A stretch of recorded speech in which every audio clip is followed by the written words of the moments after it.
What's up, Amateur Welty? It is Thursday, April 21st. This is Bleakers Off. What's up, man? What's up, everybody? Yeah, we're here. We're here early. We're ready to take over the Magic Mike spot, sir. And I think we're going to do a good job. I'm really excited about it. Yeah, people might be disappointed to hear that Magic Mike is dead, and we're here. Oh wait, It's not literally dead, just the show. Right. Yeah, nobody died. Don't worry about it. It's just fine. They were yesterday. They got out ahead of us today. Or yesterday. So yeah, we're here. Yeah, Samich is on his way to Keeneland for the tournament this weekend. So they went ahead and did it yesterday, and I texted you this morning. And I said, hey, let's take over. Let's give the people a real show at 4:00, that 4:00 time slot. And so here we are. What's up, man? We are like 2 weeks out, really, from 2 weeks and 1 day from the Oaks. I mean, it definitely feels like it's building. It's building. And we'll get to it. We have a lot to talk about with the Derby, but do you feel like your opinions are getting stronger, or are you going a little bit more back and forth as we get closer? I'm pretty strong on top. I really feel like it's one of two horses on top. I kind of look at it like this: Epicenter and Taba are like 1 and 1A, and then 2 and 2B are Zandon and Messier, and then it's just kind of let's find a long shot after that. Mm-hmm. I'm pretty solid, pretty firm on those, and it's just going to depend on the draws after that. But I feel pretty darn good about 1 and 1A, 2 and 2B. Yeah, I do too. I think and by the way, Shima, yeah, it's Halterman. It's amateur hour. He did have his earplugs in, so you're hearing my voice come through his speakers, and then that's what you're hearing. So what? I don't think so. Yeah, I mean, and look at this. He's still got the old school wires too. This is him though. We'll fix that. It's our first show. 5:50 actually. Blinkers off 5:50. Look at this guy. I'll continue to talk. Jenna says it looks like I'm ready to golf. I know. I'm wrapping my white Wilson hat today. I do need to go golfing though. The weather is finally nice here in Missouri. It's been. I think it's nasty everywhere lately. It's been cold, but yeah, we got a lot to talk about with the Derby. For me personally, my opinions are getting stronger. I think on the top end, I'm still trying to come up with those horses. Oh my gosh. Okay. Hey, is this your first show of Blinkers Off? I'm ready. I can hear you better. Well, yeah, I bet you can. I wondered why I couldn't hear you as well as usual. What were you talking about? Did you ask me a question? No, I was just trying to do filler basically until you. Okay, yeah, I'm back. Until you. What would you like to discuss? I'm back. You sound better too. I think the people will enjoy this. This is. It's hard to believe this is not our first episode. I mean, it does feel fitting though that we it's like all of a sudden we take the 4:00 time slot and we start acting more like Magic Mike. I feel like Magic. I wasn't ready. I didn't have headphones. Magic, when he starts the show, either his computer freezes or you can't hear him, or it's something all the time. Yeah. So I took the place of Magic. It's the 4:00 curse, Jared. Well, hey, welcome to everybody that's joining us live. Appreciate that. If you're watching us after the fact, you can subscribe, get alerted when we do go live, and subscribing is a good thing because on YouTube we have a ton of video content leading up to the Kentucky Derby. Magic says, "Welcome to Blinkers Off," presented by the Magic Mike Show. Is anybody else getting an echo?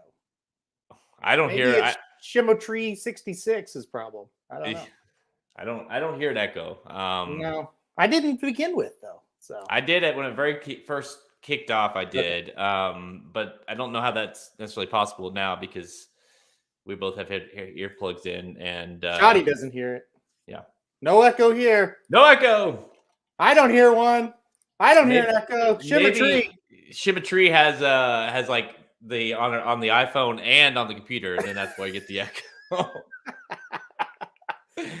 But hey, I'm glad that we at least addressed that, because as soon as we kicked things off, I was like, son of a bitch, he doesn't have his earplugs in. This is going to be an issue. And Magic knows why I'm saying this, because when you edit these shows, you hear both people talking. Like when I talk, he hears me, and vice like, so when he doesn't have his earplugs in and I'm talking, I also hear it coming through on his end as well. And it's very annoying when you're editing. And Magic, I know you're listening, and I know you understand what I'm saying. So when I saw him have no earplugs in, I thought, you little bastard, this is gonna be more editing for me. So even though there is no echo anymore, I do appreciate that we addressed this, and now we can move on with our lives. Back to horse racing. Do you want to just get to? I didn't hear one thing you said. I just blacked out completely.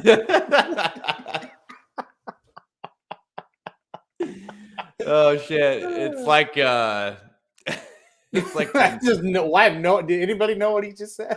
It's like when Frank the Tank just completely goes black. He doesn't know what he said or what he did. He just like, what happened?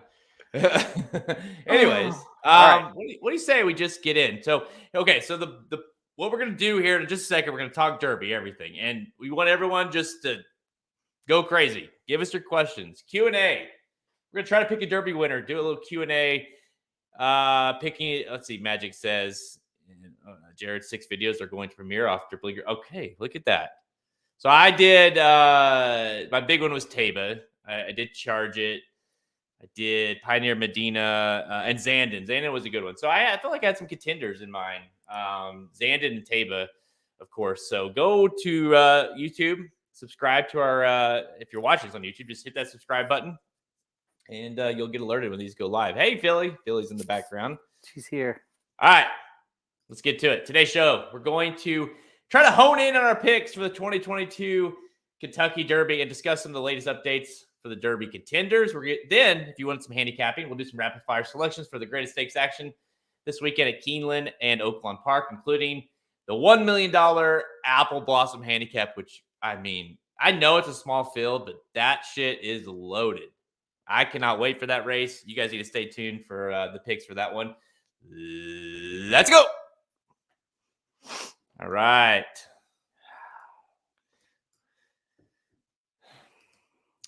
We've already got questions. Are you good? Yeah, are you back to, you feel okay now? You got the headphones in. Yeah, feel good. Okay. Feel good. We've got tons of questions pouring in. Good. Let's do it. Oh, man. Anybody like Pistol in the last race at Keeneland? Pistol Pete? Pistol.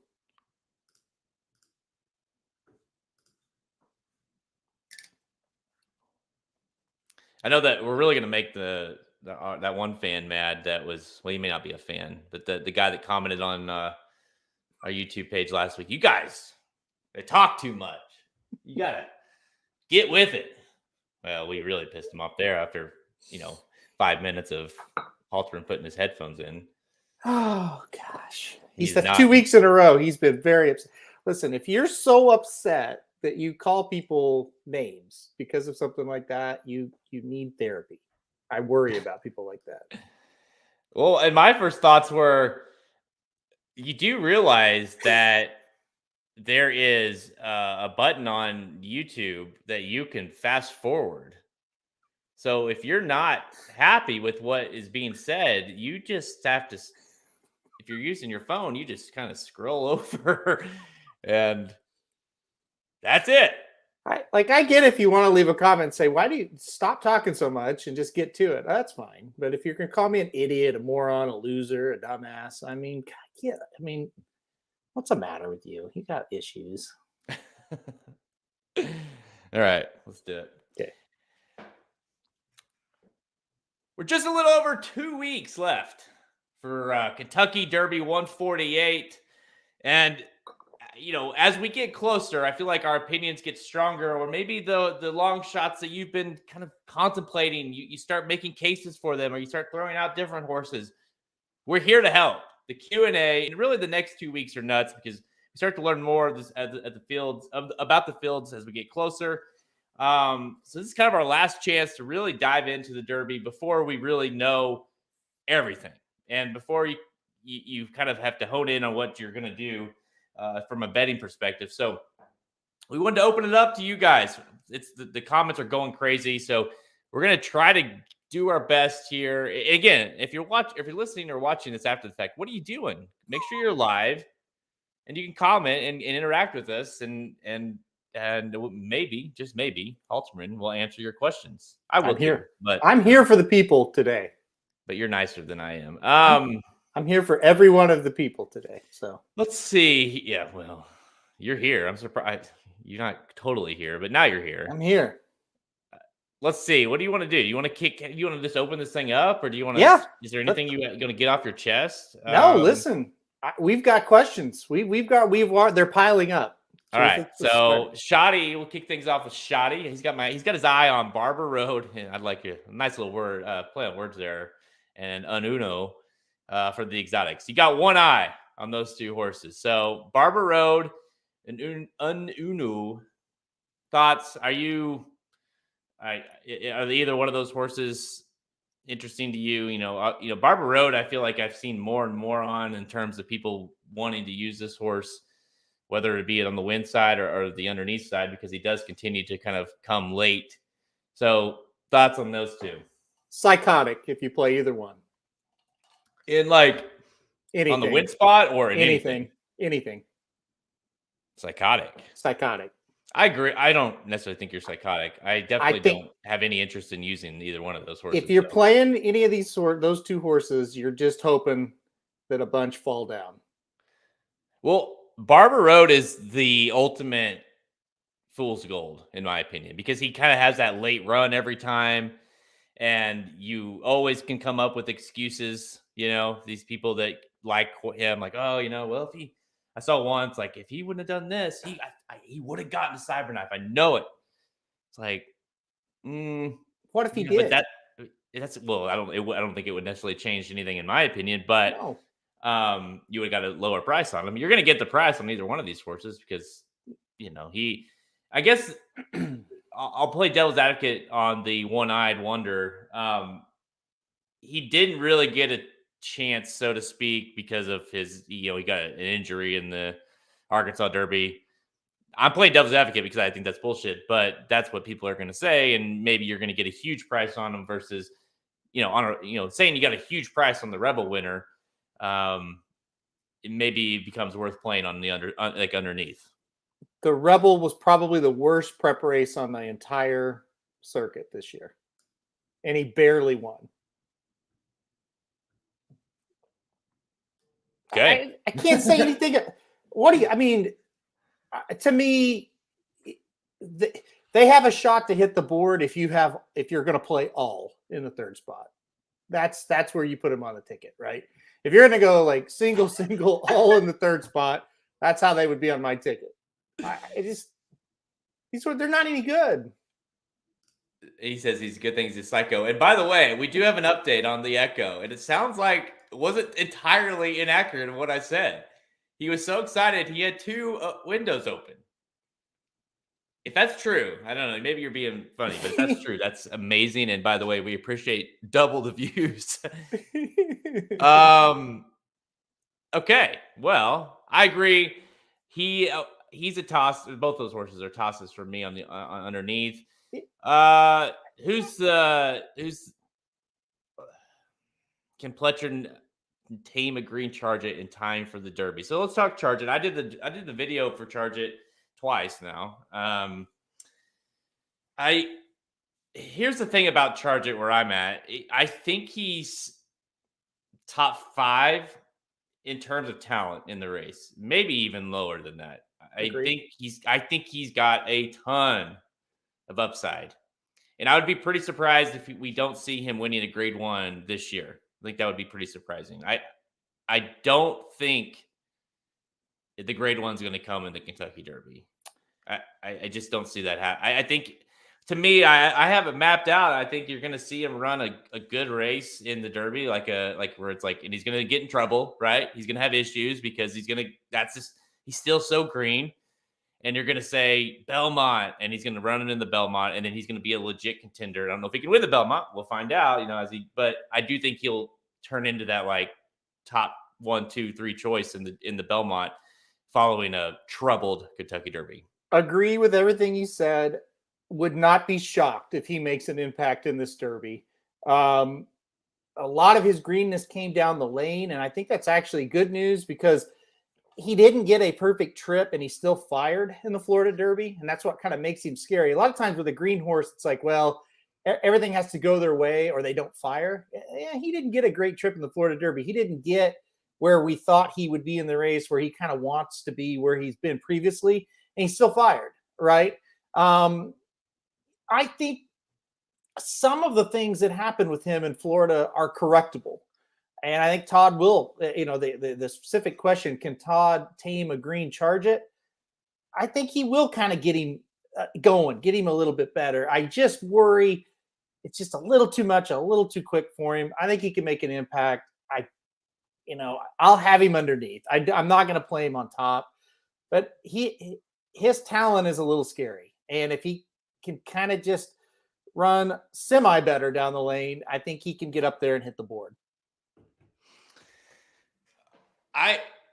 To me, everything you said, I don't think there's any. He's scary. I'll say this: the closer, we talk about the opinions changing. The closer we get, the more nervous I get at, fading him. What you got? Pistol. 5-1. There we go. What's so funny is we literally just got an email as that race was finishing, complaining about the picks today. So. Well, of course. You stole his money. Yeah.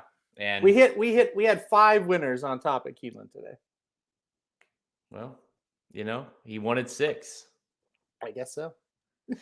Anyways, Charge It concerns me. It's like what go look at our YouTube page, and I did a whole video of why Charge It can't win the Kentucky Derby.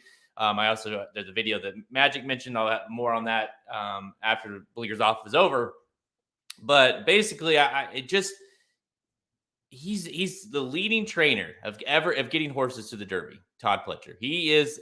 That's his thing.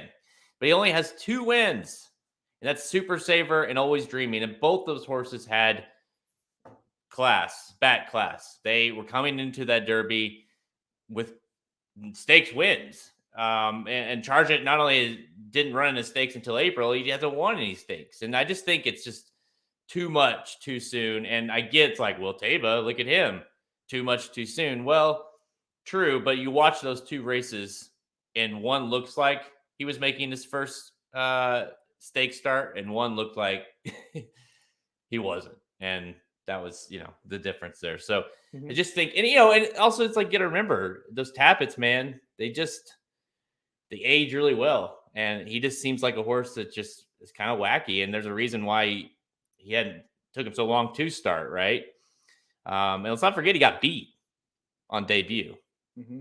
So it's not like he's just this, ultra impressive, hasn't been touched, can't, and then he got in this weird greenness traffic issue or whatever in the Florida Derby. It's like, no, he kind of, all that was on his own. That was all part of what, of him. So yep. To me, there's too many reasons. I think the talent's there. I hope what I think's going to happen happens, because he's going to be a legit horse, to my opinion, in the Belmont.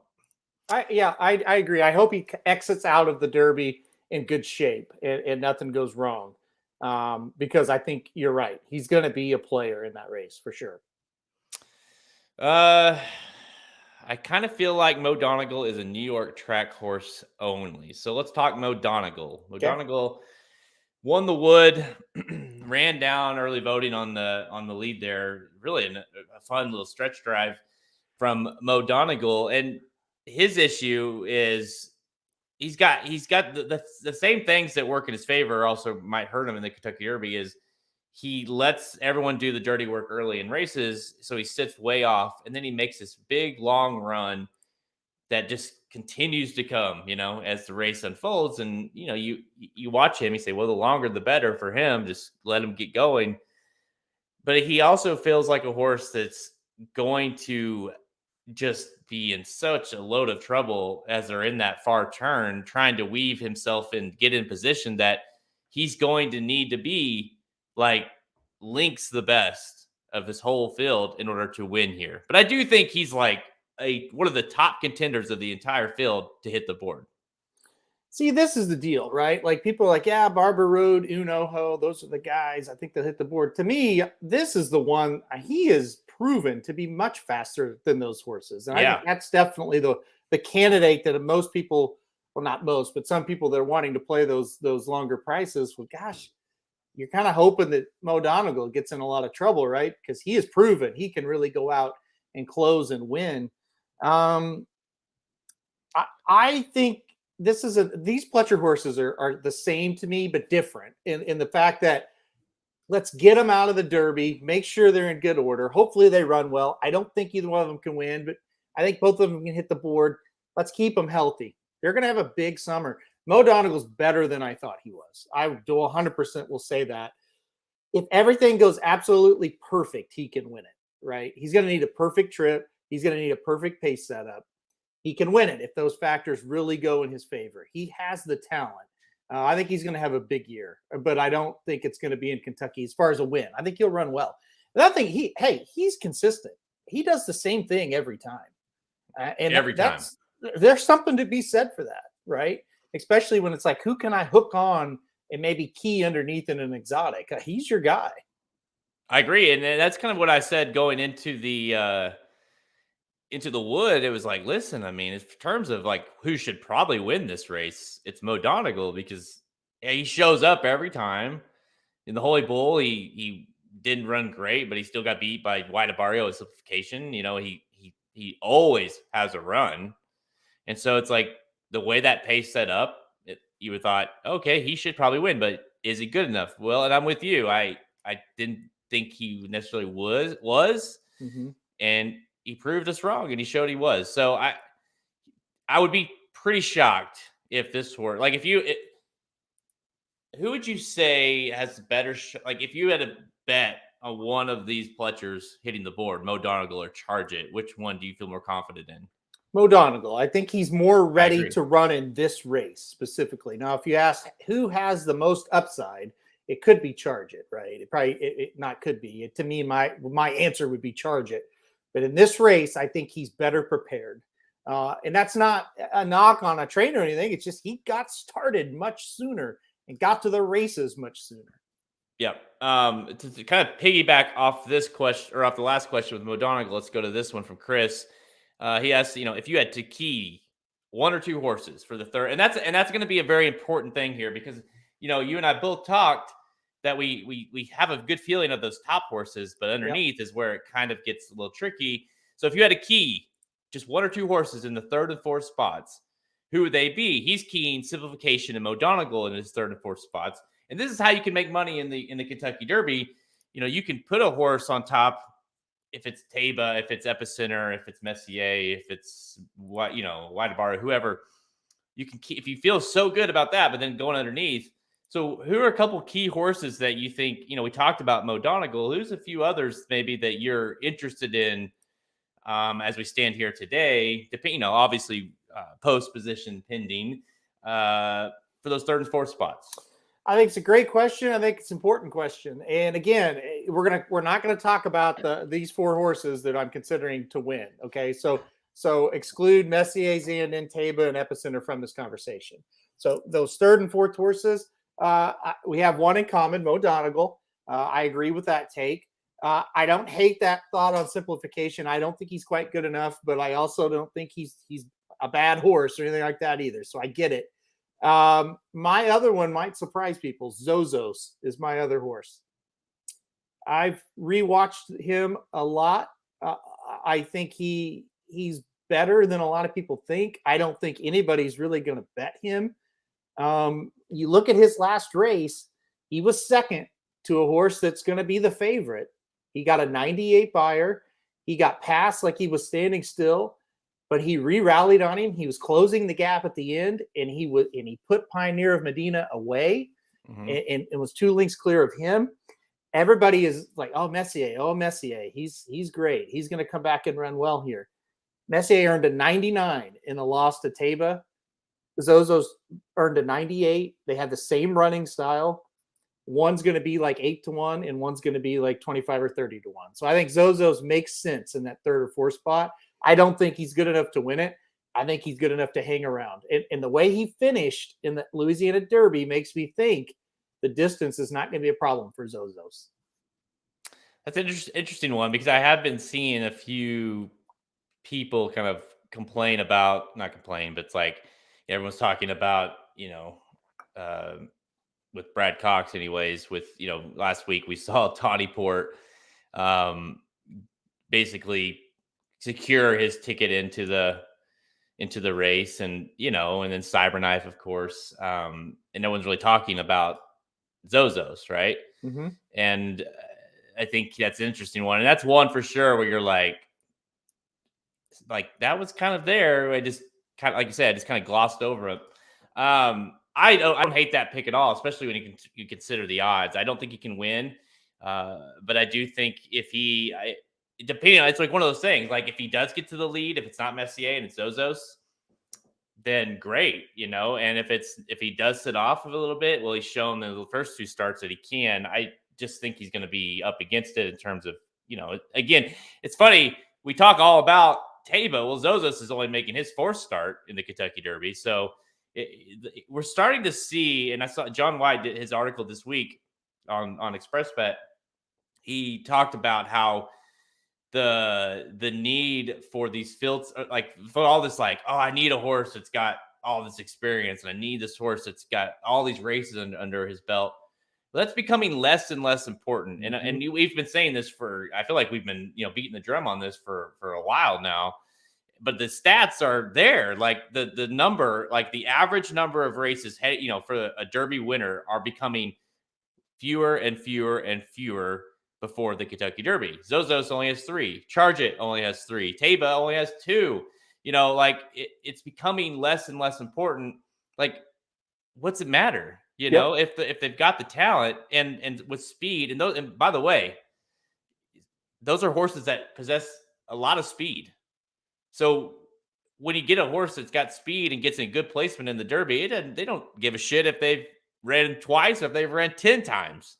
So I think that's a very important factor, that even though Zozos is lightly seasoned, I don't know that it's all that bad. I'll give you another one that I've been, and I can't believe I'm there. And you make sure you have some padding around you, because you might fall over when I bring up this horse. Okay. How about Morello? Listen, I get it. He was absolutely awful in the Wood Memorial, but close your eyes for a second and just would it be that shocking to see him make a run? I don't think he's going to win by any means, but in those 3rd and 4th spots, because we don't know anything about it. He's the one horse after, because you learn so much about these horses in these final preps. I feel like we learned nothing about Morello in the final prep. Absolutely nothing. He missed the break. He was awful. Sure, you would like to have seen him run well, at least make an effort to finish that race, because he just was shitty the whole time, really. So I get that. But if say he gets a good post, if he's sitting there 3rd, 4th, 5th in this race, he's going to be a massive price. And I think he could hit 3rd or 4th, and it helped pay out the exotics. I'm not sure I'm there yet with him, but as I was doing, because I did the Morello video, I was like, that's one. He did it. He earned a 96 buyer for that Gotham. And I'm one of his biggest haters. I just think the unknown of this horse will be enticing enough to maybe include on your underneath tickets. I can't see it. I think. Have we switched roles? Yeah, I know. It's like this is a different you and I right here. I don't want to bet that horse off of how he did in that race, and it's not the performance so much, but damn, if he has gait troubles again, it's going to be more of the same. And the other thing is, he did have all the excuses in the world, but him and Mo Donegal were side by side, and one horse ran up and won the race, and one horse did nothing. That was the other thing that was kind of disheartening. And I know it's not Morello's normal style, but boy, wouldn't you have liked to see him run up and maybe get third or fourth? Oh, I agree. Yeah. I just think, and I can see the chat like I'm getting hated on here with that comment, and I think my biggest thing here is he very well could be shitty, and I think that's very possible. But my key is it's like I don't think we have any idea what he is. Yeah, and it's Steve Asmussen. If they decide to run here, it wouldn't we just don't know.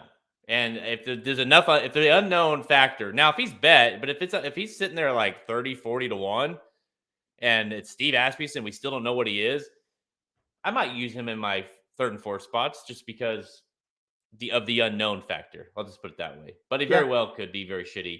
I'm with you. I would have liked to see, when I watched that race back, I was like, you should at least, a good horse is at least going to try. Yep. All right.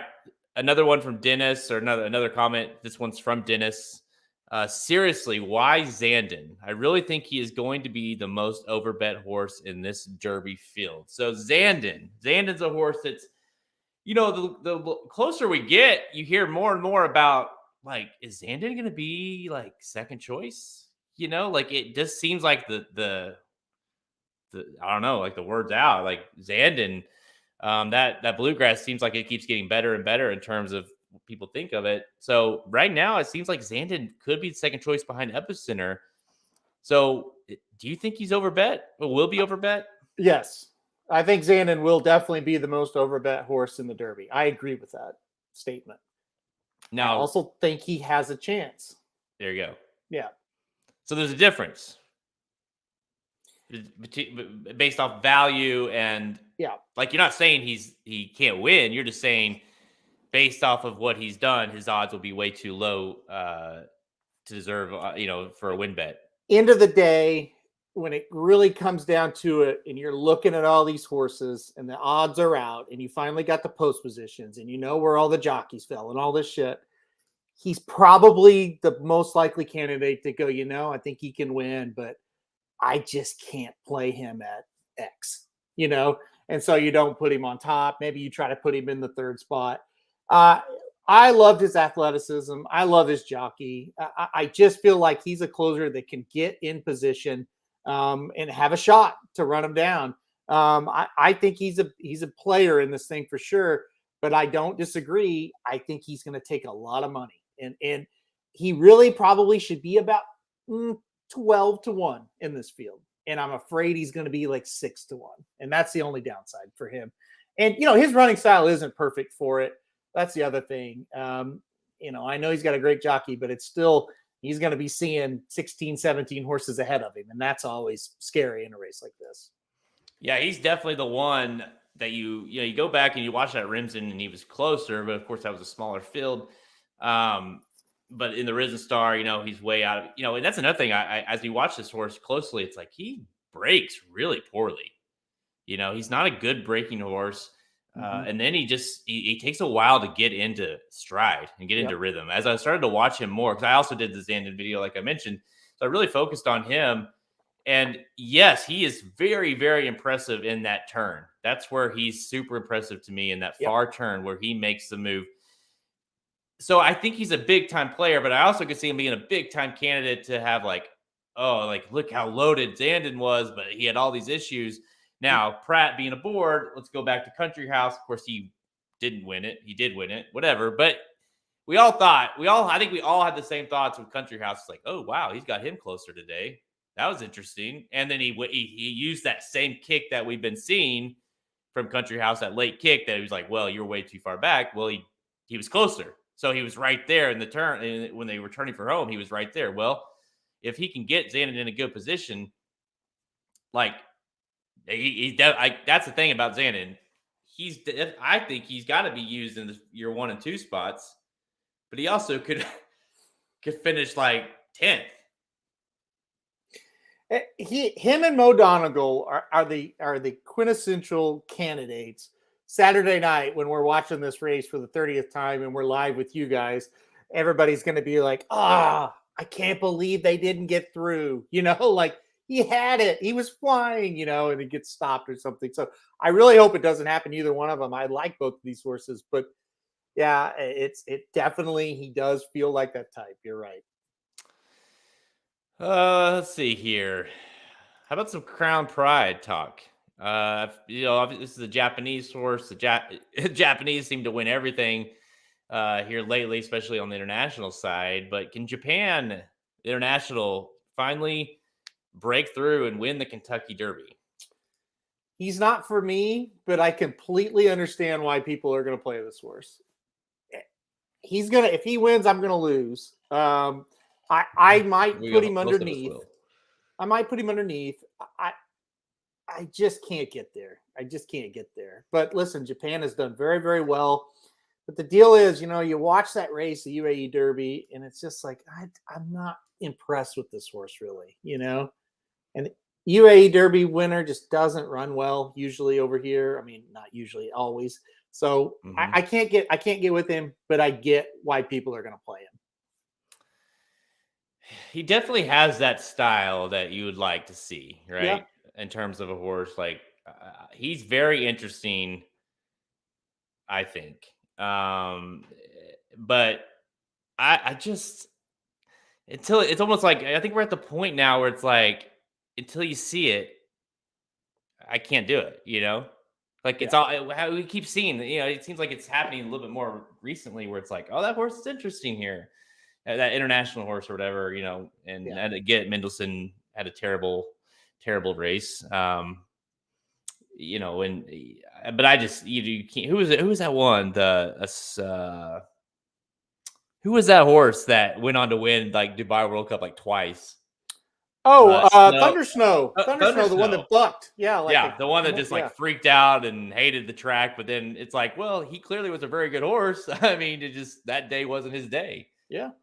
So it's a tough thing to ask for these horses to come over here and win. But Japan's been they're getting better and better. It seems like we're in like the next 10 years or so. You could see Japan winning a Derby. Listen, if it was Japan's best 3-year-old coming over here, I'd take it more serious. I don't really think that's what Crown Pride is. I really don't. And again, the UAE Derby winner may win this one day, but until they do, I'm going to let them beat me. And that's what I'll do here. And if he wins, well, what are you going to do? I'm not falling for it. I never have, and I never will. Yeah. Again, like I say, like you're going to have to, I'm going to have to see it before I believe it. Yeah. Let's put it that way. Kevin wants to know if Pioneer Medina gets in, do you think he can get up for 4th? Lays close to the front in stronger races. Again, I also reviewed him on the YouTube videos that will be coming out here very soon. And, he's obviously not in. He's number 21 right now. So he needs a defection in order to get in. And I kind of agree that you kind of mentioned Zozos. Well, he kind of has that same, like, well, he ran a pretty good race to Epicenter in the Louisiana Derby. I definitely don't think he's good enough. He could finish 4th. I don't necessarily think that, the one big thing I took of that was he would have liked to have seen him out finish Zozos in that race. That was my biggest negative on Pioneer Medina. I think he's solid. Like, I think he's like a solid horse that could win like a minor stakes at some point. I don't necessarily think he's a bad horse. He's probably going to sit a pretty good position because he does like to be forwardly placed, and he should have no issue with going long. He ran a mile 3/16 in the Louisiana Derby. He's a 3rd, probably 4th at best for me. Problem is he has no punch. Every Oh, race he runs, he turns the corner and like he's got a real shot. He has put himself in a great position. and then he just runs in place. He just runs in place in the stretch. If he had the punch, he could win. But no, I don't think so. Now, can he get fourth? Well, if he gets good position and a couple of those speed horses fade back and nobody from the back really gets through, yes, he can. I would rather play him in fourth, than some of the other ones that have been talked about. I don't hate him. I think Jared's right. I think if you're going to talk about winning, it's probably going to be like an Iowa Derby, an Indiana Derby, something like that with that horse. I think he's useful, but I mean, the question is, can he get fourth? Yeah. Is it likely? I think he's more likely to get eighth, just kind of run in place the whole time. But he's not terrible. It's not the worst play, I don't think, to put him in there. Yeah, I mean, if you're talking like half the field, I think he's in the top half. Yeah, I If agree. he runs, I just agree. because he's gonna be placed well enough. He should be, anyways, when this race starts, to where Yeah. and he possesses enough speed and he possesses just enough like stamina to where he should just kind of run in place. And Yeah. I don't think he's gonna make any move on these leaders in front, whoever's in front of him. But I also don't think he's gonna completely just stop. Yep. He So will keep running. Yes. that's one thing, Yeah. right? Mhm. All right, let's talk about real quick. I think it's probably our last one. I'd love, we have a ton of comments, so it's hard to. Last one. No, we got to keep going. Okay, well, you tell me, we're 40 minutes in here. We still have rapid fire to do, so Nobody cares about that rapid fire well, shit. that's true. That's true. We will see the views go down as soon as we get on there. Okay, how about this one? Okay. What's the possibility that Taba takes another step forward and crushes the field? And we had a bunch of Taba questions on here, comments. Best trainer in the country, Bob Baffert / Yak Teen, win the Derby, Taba or Messier. So maybe let's do that. Let's talk a little bit about Taba, but also his stablemate in Messier, and how you're viewing them in this race. The answer to this question is I don't think that's impossible. It's the second time routing. Usually that they run better the second time routing. Third start is usually the best start. I mean, it's just usually not in the fucking Kentucky Derby, but yeah, I don't think Elliott. I don't think what you're saying is impossible. I think he could do it. Yeah, I think he might. Maybe he wins by 3. I don't think that's impossible. Which is why he is so dangerous and why you got to use him, I think, in everything on the top end, because honestly, I don't think it's that close. And I keep saying it, and I stand by it. I don't think it's super close in terms of him being the most talented horse in the race.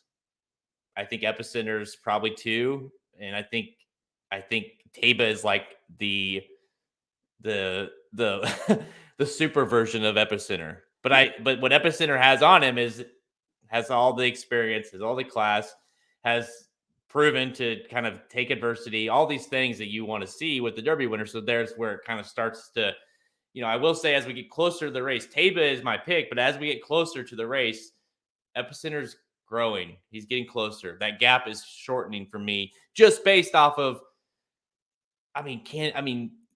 it's one thing to just, what he did is insane to win the Derby, the Santa Anita Derby on just a second start.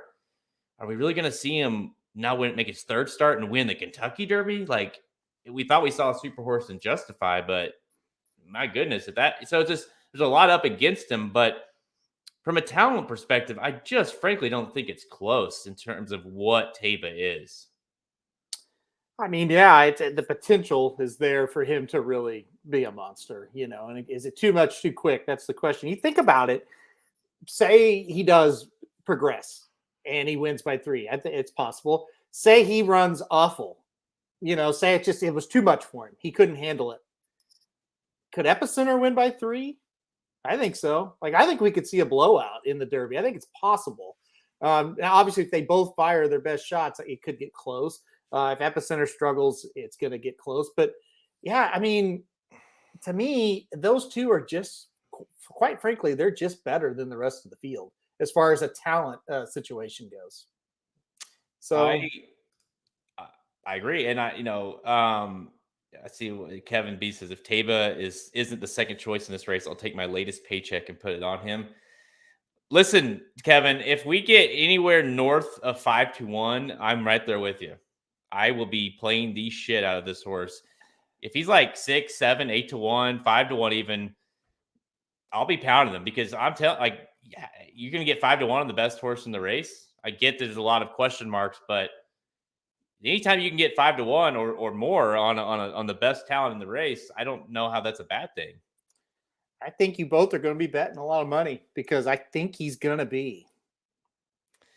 It's crazy. That's crazy to me. I get that you have, people don't like, he's got a lot to prove, and he's, we don't know how he's going to do in traffic. And again, if he draws a bad post, that I'm hoping, I think we said last week, like, can we get Taba or Epicenter to draw one, or just to make I can sleep at night, because that's a concern. And let me say this: I mentioned that that Epicenter continues to grow.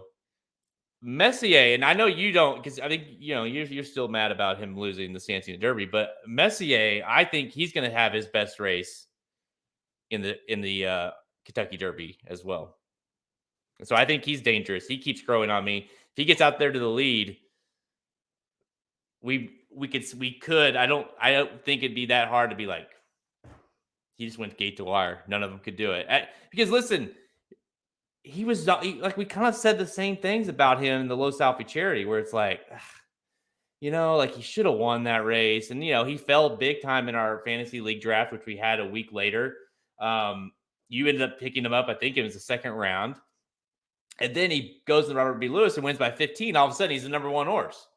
And he's everyone's number one horse. Well, then he runs a good race in the Santana Derby, gets beat by Freak Performance or Freak Horse. We'll find out. Who's to say, like, we don't overreact a little bit too much, similar to what we did in the Robert B. or in the Los Alfie Charity, and he comes back and you're like, oh, there's that Robert B. Lewis performance. He just went gate to wire and I got 10-1 on him. I question Messier's heart. The more I look at it, it's like, yeah, does he really, when he gets headed, because he's just kind of stopped both times he got headed, right? And I just question that. So yeah, I think the strategy with him is very simple. Go. Get out of the gate. Do not have any horse ahead of you at any point, unless they pass you in the stretch. That's what you have to do. Who's going to be higher odds, Messier or Taba? Messier should certainly be higher odds. I don't know in what world why he wouldn't be, unless Taba just gets a horrific draw. I guess people would say, well, maybe it's because, Messier still ran a really good race. Taba freaked, but he's got all these factors against him. Messier still, I would be shocked too, to be honest. Like Taba, to me, Taba could be the favorite of the Kentucky Derby, but he won't be, I know, but he should be lower priced than Messier. And this is Kevin right here. If he would have lost by a head, if he would have lost by a nose, but it was just, well, he's past me. There was no kind of fight back whatsoever. Once he got past, that was it. And I just can't get over that either. It's kind of like I'll tell you what it's like. It's like Emmanuel in the Fountain of Youth. Yeah. Everybody made all those excuses for him. He's too wide. His blah blah blah trips, all this. But he got beat by Captain, and he just quit. And everyone's like, "Oh, he was really no." A good horse does not quit like that. And in the Bluegrass, he got headed and he quit. Quit again. Exactly. And he almost got passed to get fourth, because that's what that's at least on the dirt. Maybe he improves on the turf. We'll see. But he quits. And I will say, I don't agree that he should have beaten Taba.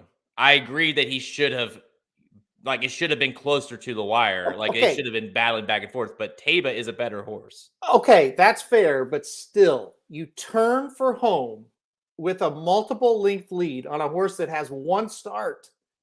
You cannot lose by 2 1/4. You can't. I agree. Maybe he loses by a head, and you're like, man, great effort from both. But for me, the more I watch, I was like, great effort from Taba. Messier was just kind of, I don't know, not great. Paul says Taba's super talented, but he's going from a 6-horse field to the Derby. Yeah, we kind of talked about that. It's becoming less and less important. Doesn't matter. you're gonna feel really stupid. And again, if he has a poor post position and he misses the break or he gets nailed, and there's like 1,000 things that can happen. It's a Kentucky Derby. I get that, but if you're sitting there watching the race, whether it be live there with us or if you're watching on TV, and they enter the first turn, so they go past you the first time, and of course, it's an amazing feeling when they come by you the first time. And we're watching Taba, and he's second, he's third in a little nice position. You're going to say, are you really going to sit there and say, well, he's got to handle now a 20 horse? No, he doesn't, because now he has to handle 2 horses. So that's my biggest problem with that argument for people. Now, again, you never know what could happen in that first stretch run for Taba or any of these horses for that matter. But Taba is the fastest horse in the race. Now, will he use that speed? Early on, we saw him do it in his debut. We didn't see him do it in the Anthony Derby, but he is the fastest. Like, look, all the speed figures, his thoroughgraph, he was the fastest horse at any of the preps. He's got the speed to get in a position. Now, what that means after, but I do think I find it hard to believe, and again, unless he draws like a terrible post position, I do find it harder to believe that he's going to be like where you're going to have to even worry that the large field is a concern. If he draws poor and he breaks poor, then all of a sudden it's a huge concern. But guess who else it's a huge concern? Every other horse in the race, right? It's like you said, if he breaks well and he has a decent post, he's not even going to know there's 20 horses out there because 15 of them are going to be behind him. It's all just about the break, whether you've started twice or whether you've started 10 times. Yep. That's the problem. And here's the deal. Okay. When I watched it live, I thought the same thing. I thought Messier did the dirty work here, man. And he just, now you watch it again. No, he didn't. At the half-mile pole, he was a length off a loose leader who ran a half in 46.7. And Messier was a length off that speed. He was fine. There was no dirty work in the race. If he got Forbidden Kingdom's trip, maybe, but he didn't do anything out of the ordinary to be softened up.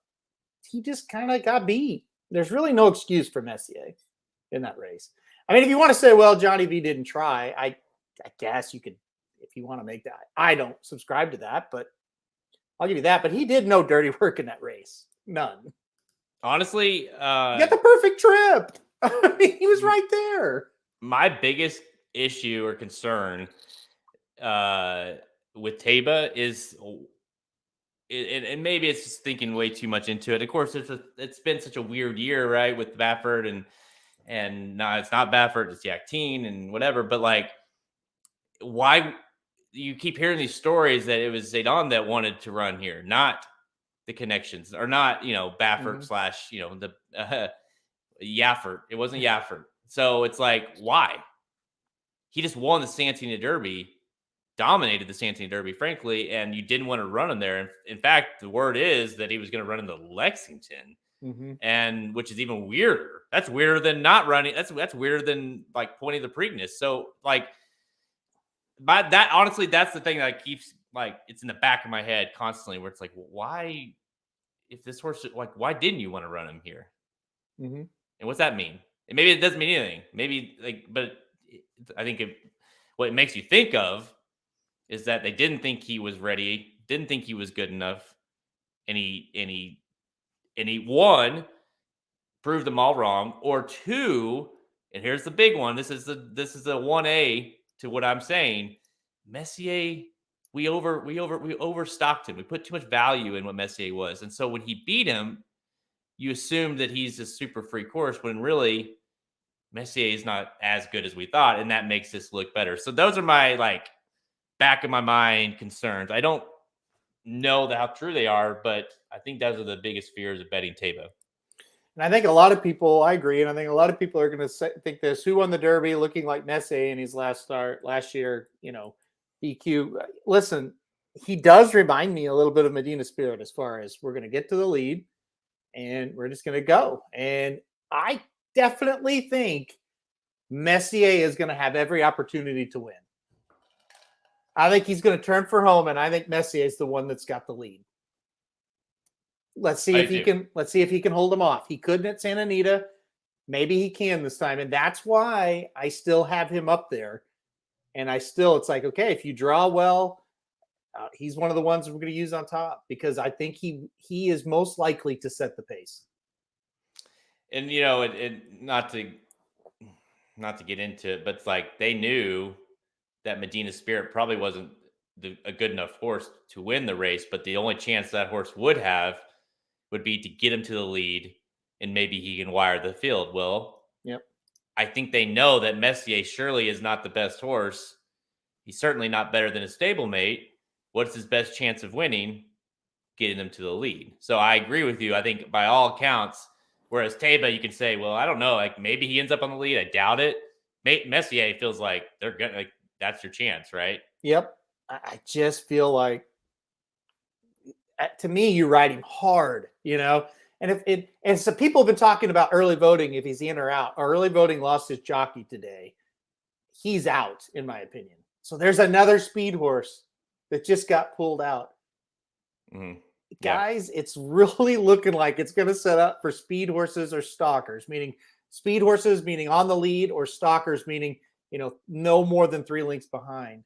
This pace just doesn't seem like it's going to materialize. And if early voting's out, all of a sudden you got Messier and Zozo's and then Epicenter and Taiba behind them. And maybe Wida Barrio's kind of in the mix a little bit, but it's not going to be that fast. Maybe Simplification goes. Maybe he's back. You never know about him, but he's not a burner, right? Like Simplification's not going to go out there and run a 45 half. So if early voting's out, it's just one more, hurdle that Messier kind of clears. Do you think early voting, that I've seen a few comments about, what happened to early voting? Nothing's happened to early voting. No, it's not. They're just contemplating running them in the Preakness instead of here. So right now it's not confirmed. No, I mean, No. It's that he's still on the fence. He is in, right? He has the points to get in. Early voting does for his second place effort there. But okay, so if he's in, what does anything change with you in terms of this pace situation and Messier and early voting? Like, is he got it's all of a sudden, does he turn into, like, could he go gate to wire? I don't think he can go gate to wire early voting. No, but I do think he plays a big part in this race. I do. Because if he's in there and Zozo's and Messier, it's just another horse that could go out there and kind of speed that thing up and burn out those speed horses a little bit, But I just feel like he's not going to run. They lost Jose Ortiz. He's going to another horse. And it just kind of feels like, even before that, they're like, yeah, we may just go to the Preakness. To me, it makes the most sense for early voting to go to the Preakness. I don't think he can win in Kentucky. But if somehow they get to the Preakness and he falls on kind of a paceless race and we get a pretty weak field, which we've been getting in the Preakness, he could pull the upset, kind of like a Cloud Computing a little bit did when they tried that. That worked well. Yeah. So yeah, Simplification for Jose Ortiz, by the way. I didn't say that, but yeah, Simplification is who he's on now. So I think that's a sign early voting's not going to run. And let's not forget, he's got Zandon and he's got his contender. Maybe he says, yeah, maybe we'll focus on this one in the Preakness. This will be my Derby horse. I think that I don't think that would be absolutely shocking to see that at all. Yeah. Kevin B says if he sees 24 and 48 pop up on the screen, he'll turn off his TV. Somebody will go, right? But that somebody might be Messier. And if he goes 46.5 for the half and he's 3 clear, he's got a shot. He's got a big shot. So that the first mile of this race, not even the first mile, first half a mile of this race is going to be so interesting of where these horses go, where they get positioned. And most importantly, the front half, where are these horses at? Where's Taiba at? Where's Messier? If early voting's in, where's he at? Where are these horses positioned? Because it just seems like we don't, Epicenter and Taiba, like we said, been saying all along, like they seem to be very clearly above everyone else in terms of talent. And it's like these horses don't possess a ton of ability. And I don't want to say it like that, but just say can they overcome a bad trip? Most of these horses in this field, probably not. I don't think they can. So that it's going to be so interesting to see where these horses end up early in this race. So, dude, I mean, guys, I don't know about you, but like the more we go, the more excited I get. These comments, man, it's like it's going to be a fun Derby. Yeah, it is. This is a great time of year. Everybody's got opinions before, and then the horses have the facts, and we find out the facts on the first Saturday in May. So, but that's a great thing about it. Everybody's so excited, and gosh, we're still a couple of weeks away here, but it feels like the excitement is really building this year. There you go. Who will have the facts in the first Saturday in May? We will find out in 2 weeks, and just a little bit over 2 weeks. Of course, racingdudes.com has all your coverage for the Kentucky Derby. Go to YouTube/racingdudes to get more content on the contenders. Can't wait, guys. Had to end it, you guys. Come on. No, we can't be here all night. That was fun, though. Now we'll handicap some races. How about that? Now it's like now this feels like there's a bummer talking about this stuff, right? Oh, come on. We do have the Oaks winner though, at least. Stick around for the handicapping.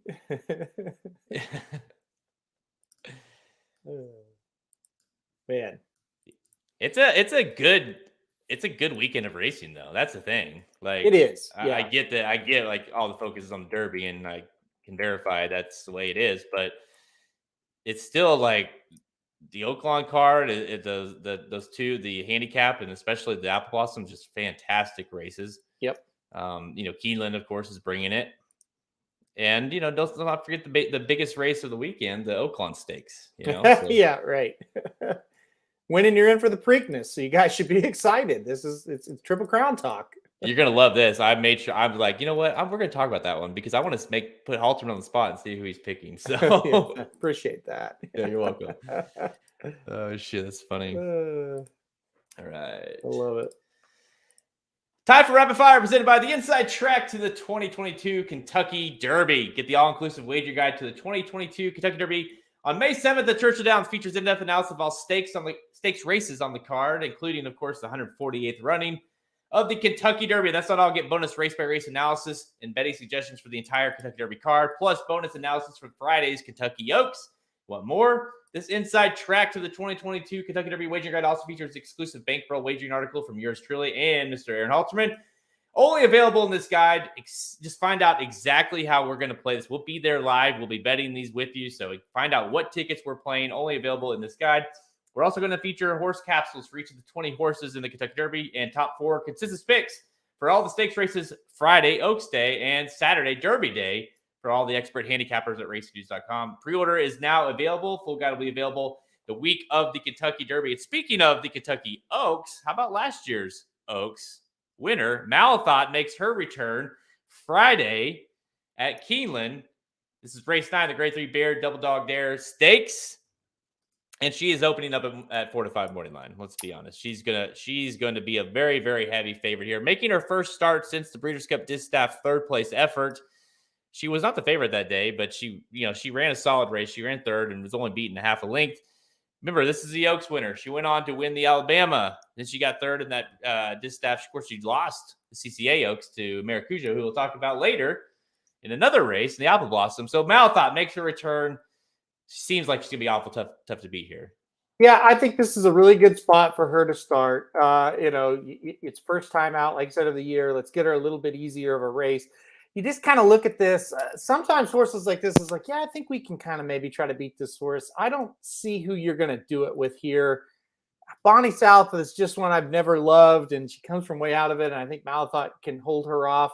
Crazy Beautiful, it's just a horse that Malathot has proven to be better than a few times. And the other horses in the race just aren't great. So, yeah, I'm going to go Malathot. I think she's a very likely winner on Friday.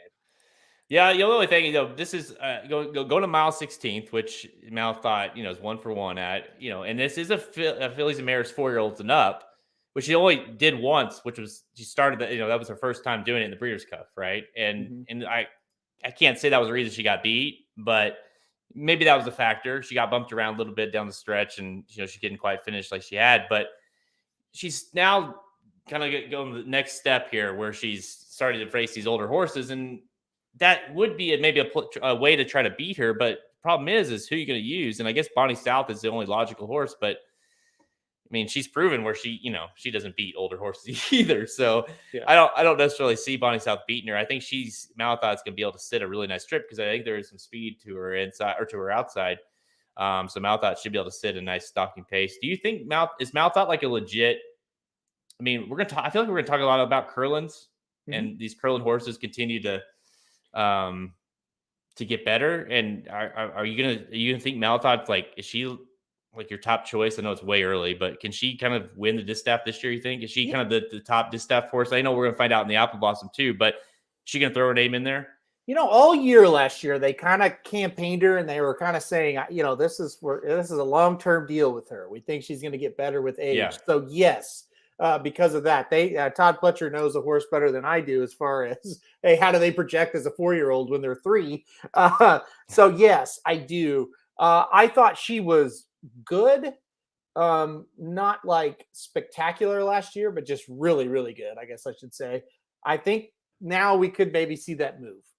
But we're going to find out because she's going to go up against some heavy hitters this year. But yeah, I mean, you look at her races; they've been very, very good. I think she's ready to step up and become, a great horse. And hopefully, like I said, she kind of starts it off with this race at Keeneland tomorrow. Yeah, we're both on number 1, Malathi. Let's move to Saturday. Let's stay at Keeneland, Saturday, April 23rd. The race 8, the Ben Ali Stakes, grade 3, 300K, 4-year-olds and up, going 1 1/8 miles. It's kind of funny. You have these races, Keeneland has their version, and then we'll go to Oaklawn for the handicap, and their older female divisions as well. So you got the older male side here at Keeneland, and Proxy and Warrant. Those are your 2 logical horses here. Warrant with Pratt back aboard for Brad Cox, your 2-1 morning line favorite. I don't know about you, but Warrant seems like he might be tough to beat. I think he's gone in this race. I think he's getting ready to run a huge race here. This is another one. I think this horse is a major standout. I know Proxy ran pretty well last time out.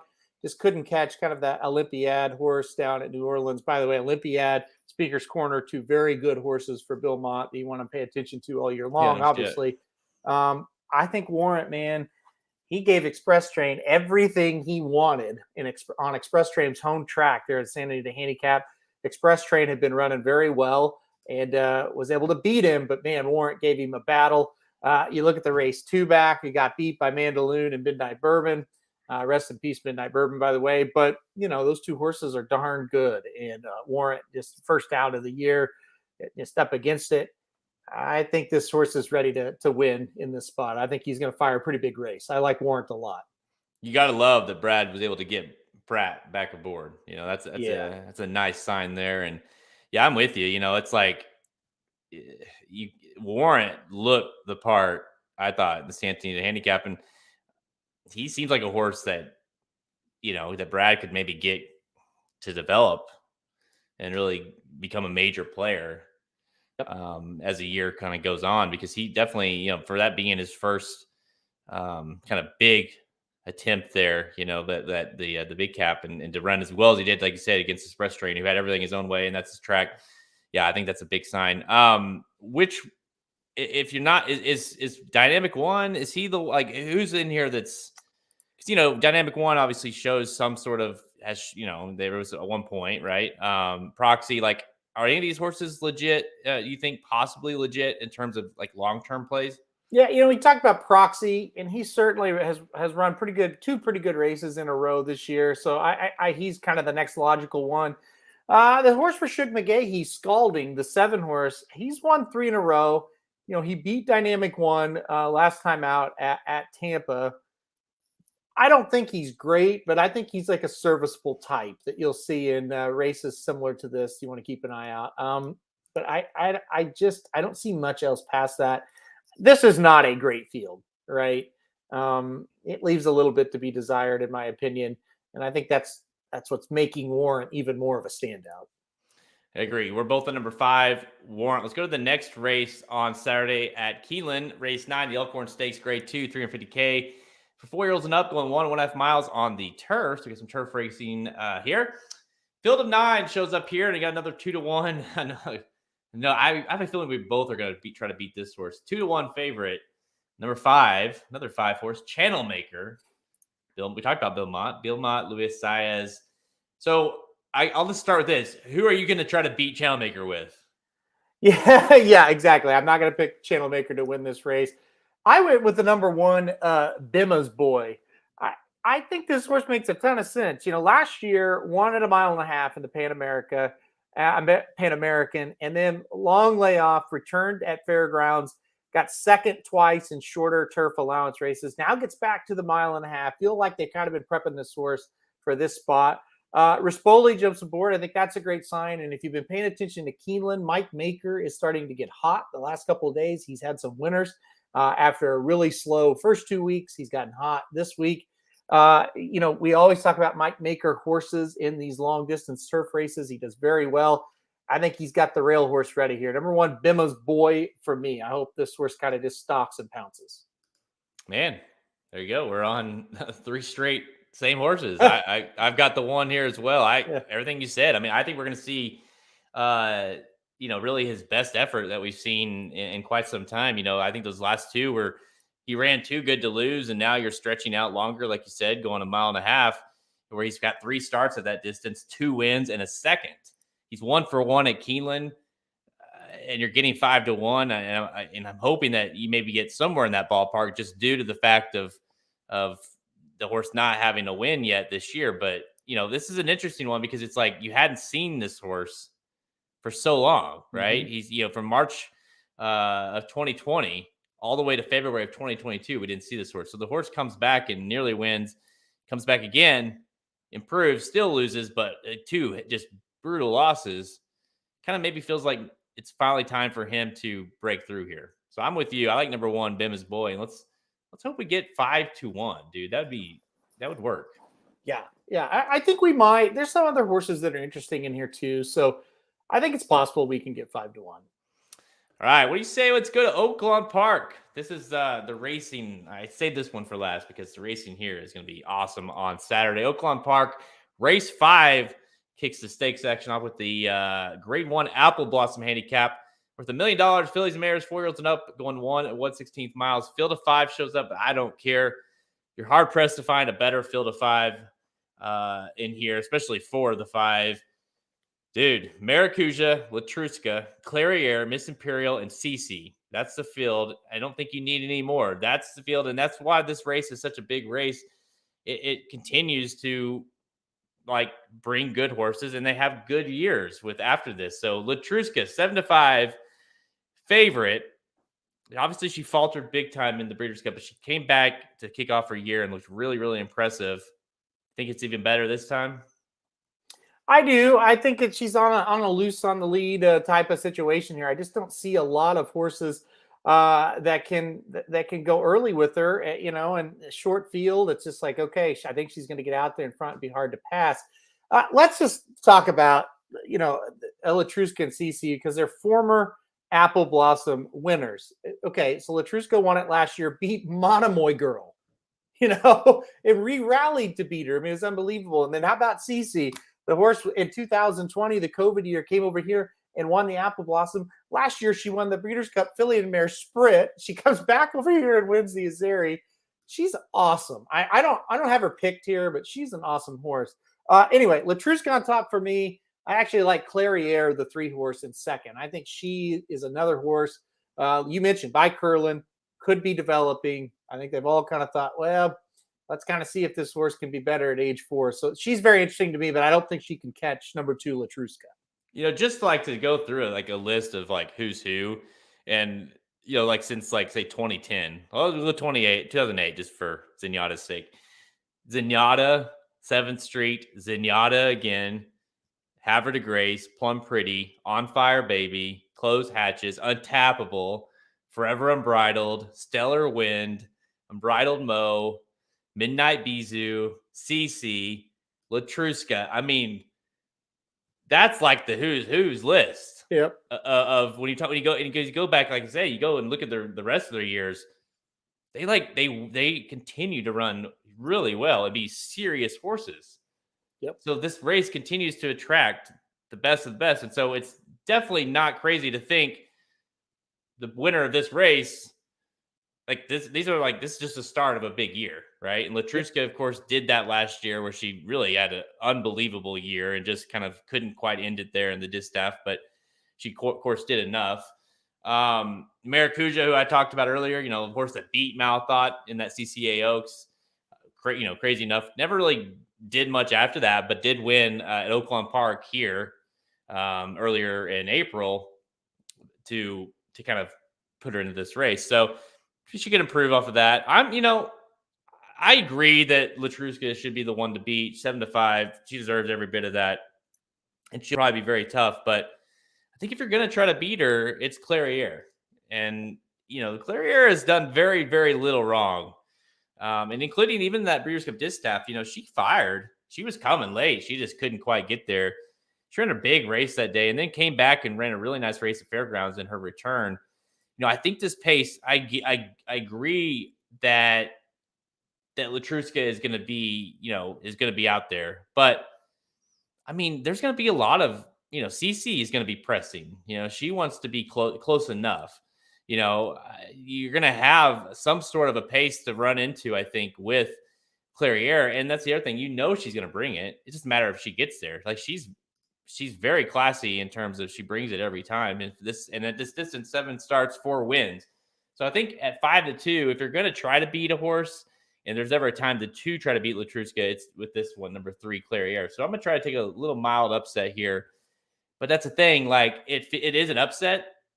But I don't think anybody watches this race, and if Clairiere wins, you don't say, "Oh my gosh, yeah, crazy! What that's a damn good horse." And watch out, she's going to have a damn good year. Yeah, listen. If the 4 wins, it's a huge upset. The other 4 are because even Maracuja, won a big race, beat Malthot last year, kind of a fluke that was proven, but still was respectable, and then ran very good last time out over this track as a prep for this. So. Yeah, I'm with you. This is, like you said, my dad said it too on the show. It's like, maybe you're not going to make $1 million on this race betting it, but wow, you need to watch it. It's going to be so much fun to watch how this unfolds. That's what I'm saying, because even if you just watch it, it's going to set up for when you're watching these horses, when you're watching Saratoga, when you're watching, this any kind of this summer meet or summer racing.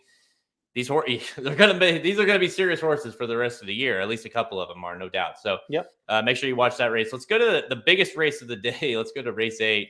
It's not really, but the Oaklawn Stakes. So we have the Oaklawn Stakes and the Oaklawn Handicap, not the Oaklawn Handicap. Oaklawn Stakes is race 8 on Saturday. It's $150,000 for 3-year-olds going a mile and 1/8. And the reason you talk about it is because it's a win and you're in, quote unquote, win and you're in for the Preakness. So they did this in hopes they would get a horse. Usually it's running a little bit later. Of course, with the Oaklawn meet being all weird this year, it's earlier. So now you got to field a 7. And boy, man, if I would have told you, if the Stellar Tap would be the favorite of the Oaklawn Stakes, if I would have told you that in December, you would have said, that's probably, I could see that. And that means Stellar Tap's had a pretty good year, just maybe not quite good enough to make that Derby field, right? But been a pretty good year for Stellar Tap. And you'd be you wouldn't be all that surprised that he's the 5-2 favorite of the race. But what if I would have told you that his 3 starts of that year were a 3rd place effort in allowance, a 9th place effort in the Rebel, and a 2nd place effort in an allowance? Would you still believe he's the favorite of this race? All right. All you people that like Barber Road and Unoho, listen to this for a second. This is an automatic qualifier for the Preakness, and this is what Oaklawn could get. Yep. That 3-year-old circuit for the male side, and really other than Secret Oath for the female side, it's the worst I've ever seen since following Oaklawn since 2007. Their races have been so bad. Even the Derby was bad. The Rebel was bad. Southwest, Smart. They were just horrifically bad races. And now we get this. This is the worst. This is your reward. This is the worst field I've ever seen for a stakes race at Oaklawn. The worst. It has to be if Stellar Tap's your favorite. It has to be the worst. Stellar Tap was beaten the Rebel the Rebel, okay, was beaten by 7 3/4, the worst prep of the year. And he was 9th in it. And It he's wasn't the even close. favorite. And he probably should be the favorite. I know, that's just it. Stellar Tap was beaten by 2 3/4 lengths by a horse named Ruggs. Last time out. He wasn't even competitive in that race. Nope. He hasn't won since August. This horse, I mean, and he's the favorite. And frankly, since that runaway winning impressive effort at Saratoga on his debut, he's never sniffed the winner's circle. No. And like you said, he has burned a ton of money. And I'm with you, Kevin. I said after that last race, I'm never ever betting this horse again. I'm never considering betting him. So of course I'm not picking him here. I think in Shoddy and the Grapefruit, who love Barbara Road, they just feel attacked. Here's the deal. Like, for people that maybe new viewers or never watched us or never heard us talk about, there's nobody on earth that wants the Oaklawn horse to do well in the Derby more than me. Mm-hmm. Oaklawn is the only reason we're sitting here. I mean, it absolutely, this is our home track. I want them to win so bad in these Triple Crown races, but I look at this. It's like, oh God, we're so You're also bad. a realist. We are horrible this year. So, nothing like letting these people down easy. It's so bad. And I told you when this came out, okay? I told you when it came out, I said Stellar Tap's going to be the favorite. You're like, there's no way. I said, you haven't seen his field. It is disgusting. All that being said, let's try to pick the winner. Please tell me that the reason why I wanted to make sure, because I asked him this morning, I was like, hey, we're gonna talk about the Oaklawn Stakes, and you're like, no, let's not talk about it. Then I was handicapping it, and I was like, no, we're gonna talk about it because I want to make him make a pick publicly here. Well, I'm not gonna pick Stellar Tap. Well, that makes two of us, so. And let's be clear about something. Just a full disclaimer: you should, no matter what happens in this race on Saturday, do not tweet at us. Do not talk about it. Do not mention that this horse might be a serious player in the Preakness, because they're not. Somebody will. I know this is an awful race, and none of these horses deserve to be in the Preakness. It's hard to believe. I'm with you. It's so hard to believe how bad this race is. But let's hear it. Who is it? Who's going to win? I'm going to go with the horse that I think can get to the lead. And that's the number 4 Homebrew. I think he gets in front. And if he does, tell me who from the back's going to pass him. That's it. You got to try to find the horse that's fairly fast. He was 5-2 in the Smarty Jones. On New Year's Day, this horse was 5-2. He was only beaten 8 lengths and finished 10th. By the way, all you people that love Barbara Road, Dash Attack beat Barbara Road by 2 lengths in the Smarty Jones. Anyway. I was going to say, the only thing worse than the Rebel field was the Smarty Jones field, right? Dash Attack. I don't think he's finished the Lexington yet. He is horrific. And anyway, so I'm done with that. But anyway, I think Homebrew gets to the front, and I just hope he holds on. Honestly, that's what kind of similar. I don't necessarily think he's going to be on the lead, but that's similar thinking of why I picked the 3 Kuchar, because it's just like he's getting blinkers on. Last time out, he kind of going 2 turns. He kind of showed that like he was somewhat forwardly placed, and now you get flow. Like maybe they just get aggressive. It's a Brissett horse, Windstar. Like maybe they just are very forwardly placed, and he just sucks less than the rest of them. But I went with number 3 Kuchar. It's so bad. It's so bad. You know who I have in second in this race? Happy Boy Rocket. Dude. He ran 7 days ago. Talk about Kuchar. This horse 2 back. Remember We the People, who was like such a good horse going to the Arkansas Derby? We the People beat this horse by 14 1/4 lengths 2 starts back. Well, We the People did really well in the Arkansas Derby. Exactly. So once again, it's like you think these Oaklawn, like the stakes races, the Derby and the Rebel are bad, And now you got a field assembled that couldn't even get close to the horses who couldn't win those races. And you're trying to pick a winner. I think it's a matter of a stamina and endurance. Who can finish? Who can finish? That's all it's going to matter. I don't know. The skipper too, maybe only got beat by 5 by We the People. Like, well, will they run the final? Will they run like in less than 15 seconds? You think? I don't know. It's bad. I really don't know. Like, the 1 got beat by 5 1/4 last out. Cellar Tap got beat by 2 3/4. The 3, the one you picked, did win last out, so that's good. Homebrew got beat by 8. The 5 got beat by 17 last out. The 6 got beat by 5, and the 7 got beat by 4. So, see, I'm going on the trend here. Number 3, like he's going up. One of these horses are going to be in the Preakness. Okay. I hope it's Stellar Tap, just so I can waste money. I hope Stellar Tap looks. Here's the best scenario that could happen, and sort of kidding, sort of serious. Stellar Tap wins and looks somewhat impressive in this race, and that way he goes to that race because it's a horse that obviously has been had hopes. Gets there and he takes money away from another horse. That's what I want. It's not going to happen, though. That's wishful thinking. I tried for you, Kevin. Kevin wants the horse to win now. So here's the difference. I'm going to explain the difference to the Grapefruit. And again, I have nothing against you. I have nothing against Barber Road. I would be happy the Oaklawn horse won. Truthfully, I would. I'm rooting for them. Yes, Epicenter got beat by Call Me Midnight. Then the next race, he beat 5 horses that are going to be in the Kentucky Derby. And the next race, he beat 2 more that are going to be in the Kentucky Derby. Barber Road has never won a race. That's the difference. Correct. Yeah. Well, never won a stakes, I should say. He did win a maiden claim. All right, let's get to a decent race. Okay. Let's get off this garbage race, okay? But you got to watch that race just for the pure pain of it. Let's go to race 11, the final one we're going to talk about here. The Oaklawn Handicap Grade 2, $1 million, 4-year-olds and up, going 1 1/8 miles. So the Oaklawn has their handicap division for the older males, and here it is, 8 horses lined up. And 9-5 on Fearless to the outside, the 8-horse. Jose Ortiz in for Todd Pletcher. And Fearless seems like the horse to beat here. Hey, guess what? Speaker's Corner's not in here, so Fearless must be the pick, right?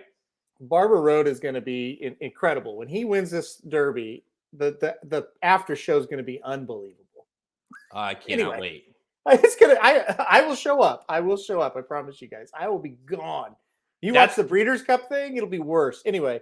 By the way, that's gotta be like the one horse for you anyways. Mine might be Charge It because I've shit on Charge It, but I'm less off that now. But anyways, that Barber Road has to be your fear horse, right? The horse that you're like, they're turning for home or they're in the stretch and you're like, who's that 4 horse? Like, oh no.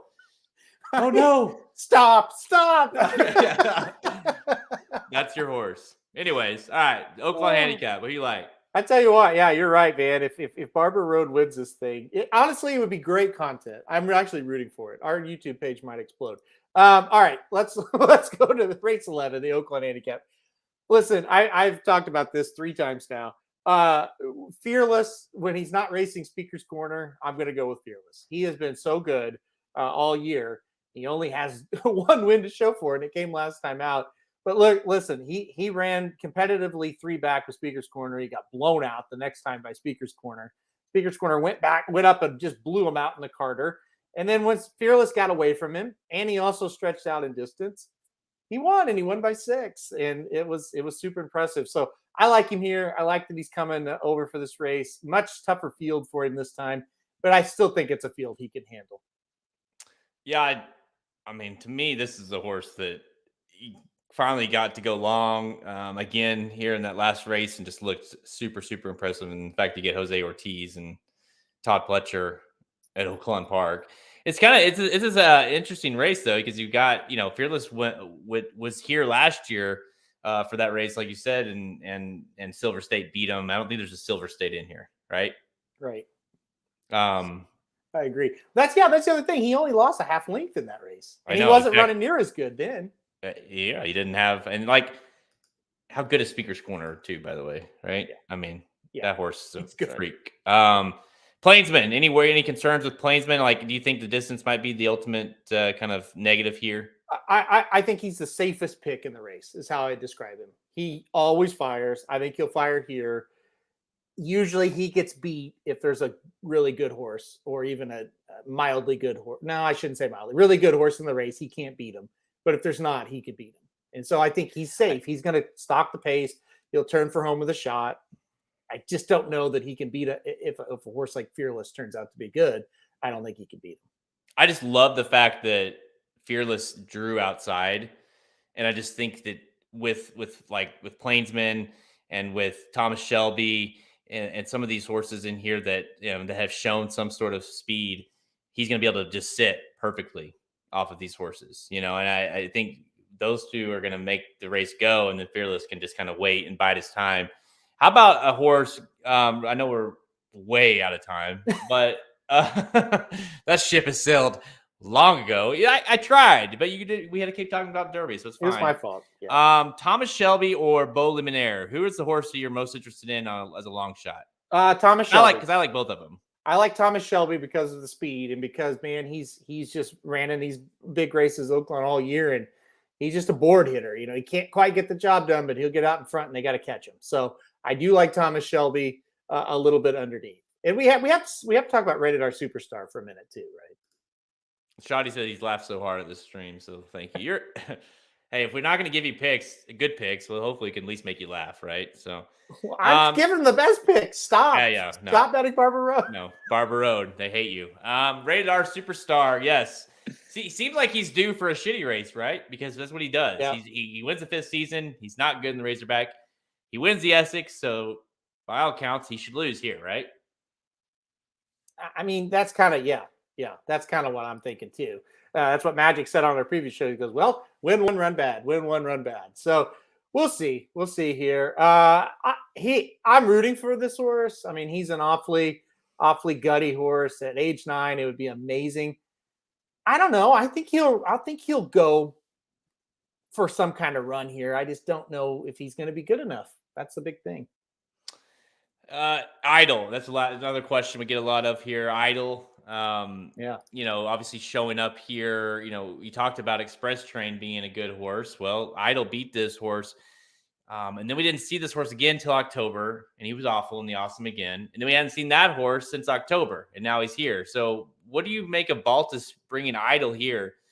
To me, the fact, no offense to Vasquez, but the fact that he couldn't land a legit jockey, it's like, I don't necessarily take him too serious here. Come on, Vasquez. I think that's a good jock. No, I don't either. It's just kind of weird. They've obviously had a tough time keeping this horse healthy. Now he shows up here. I don't know. I'm passing on Idol in this race. I think Beau Luminaire, by the way, I mentioned the horse. I like this horse a little bit. So it got some upside. I think this horse making a second start off a layoff for Brissett.